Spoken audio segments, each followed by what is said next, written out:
On n'a jamais vendu autant de croisières ni construit autant de paquebots. On en parle aujourd'hui avec le directeur de ProTourisme. Bonjour Didier Arinaud. Bonjour. Le secteur est en plein boom, 23 millions de passagers l'an dernier. Comment expliquez-vous un tel succès ?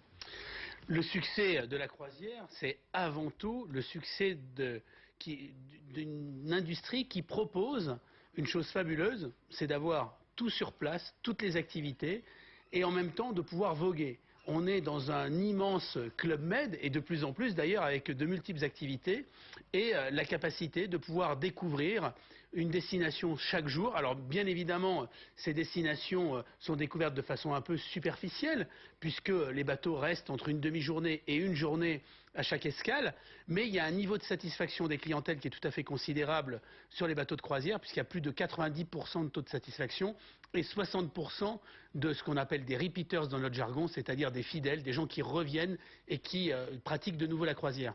Et le secteur, il profite de la désaffection de certaines destinations, comme la Tunisie ou l'Égypte. Alors, il en profite, mais il subit aussi cette désaffection vis-à-vis de certaines destinations. C'est pour ça d'ailleurs que le marché français de la croisière a cru de façon plus faible en 2015 que dans les années précédentes, puisqu'on a une progression à peine de 3%, alors que la progression depuis les années 80 est de 7% par an. Car, bien évidemment, s'il y a moins de destinations en Méditerranée, les armateurs sont dans l'obligation de trouver de nouvelles destinations. C'est ce qu'ils font d'ailleurs. Ils ont compris qu'on risquait d'arriver à saturation en Méditerranée.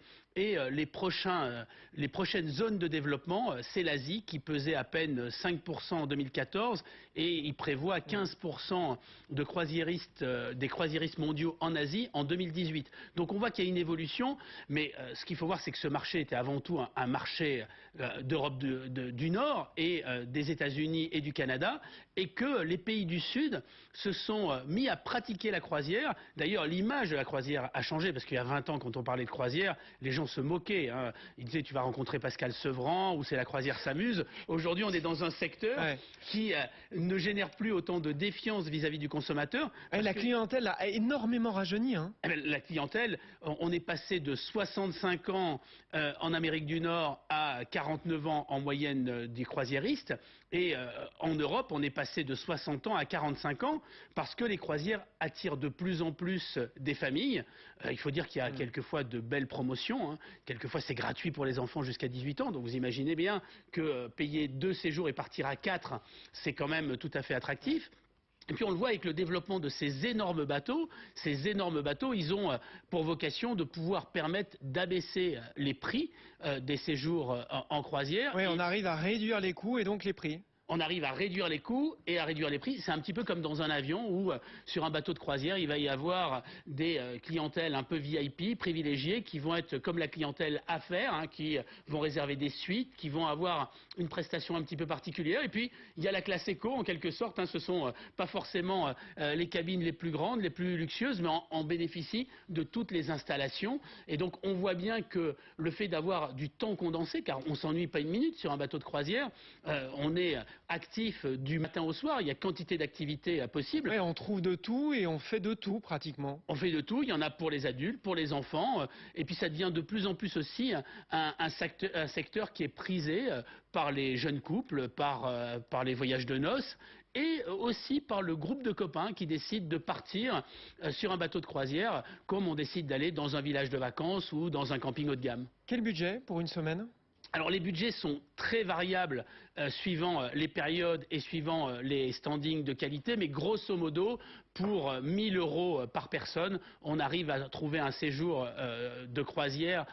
Tout compris, avec en pension complète, avec les excursions ? Tout compris, alors sans les excursions, puisque il y a un certain nombre de prestations qui sont payantes sur les bateaux de croisière, et c'est notamment les excursions quand elles sont organisées par l'armateur, par le bateau, mais on peut très bien, quand on arrive dans une escale, se débrouiller par soi-même. Et d'ailleurs, c'est la grande force des armateurs, c'est 70% de la dépense est liée à ce que vous payez pour votre séjour en tout compris, et il y a quand même 30% des retombées économiques sur les bateaux qui sont liées aux dépenses sur place, où il y a des casinos, des salons de coiffure, des massages, des activités qui sont des activités payantes. Ça veut dire que sur un bateau de croisière, si on décide de se lâcher lâcher, de se faire plaisir. On peut dépenser beaucoup d'argent, mais si on décide de se contenter de la formule en tout compris, on peut aussi ne pas payer grand-chose en dehors de son achat du billet avec toutes les prestations en pension complète. D'ailleurs, la croisière, c'est un marché qui ne touche quand même que 1% de nos concitoyens. Donc c'est un marché qui est encore très faible, mais c'est un marché qui se développe. Et on voit bien la tendance quand même dans les séjours touristiques, une tendance à rechercher du tout compris, du tout sur place. C'est valable dans les villages de vacances, c'est valable dans les campings de plus en plus haut de gamme. Et bien évidemment, ça l'est aussi sur les bateaux de croisière qui ont un beau succès devant eux.